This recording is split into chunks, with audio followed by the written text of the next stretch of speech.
What about the idea that these drills are for self-perfection? Okay, that is usually an excuse for a very poor training method, and it's one that gets used a lot. The thing to ask here is what you mean by self-perfection.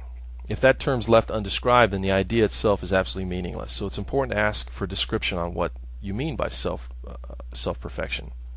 Once a description is given, ask yourself if an alive training method would serve that description just as well, or in reality much better. And I promise you'll find that that's always the case.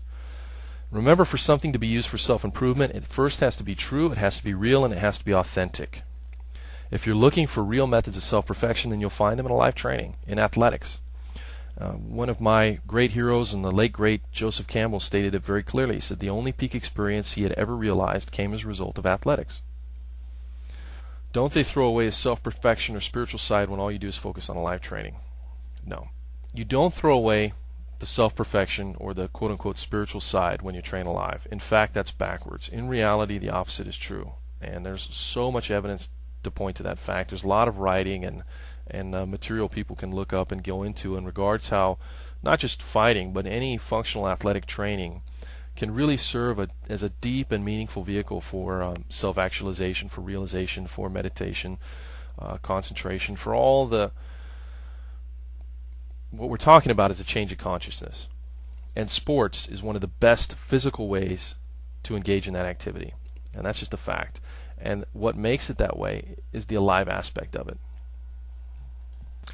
Isn't there as many ways as there are faces on the planet? That's a good question. And it's very true. That statement is very true when it's left that vague. Add the words, to execute a rear naked choke, and we begin to see that all people share similar bodies, and as such the body mechanics and laws of physics applied to that motion will be similar in nature.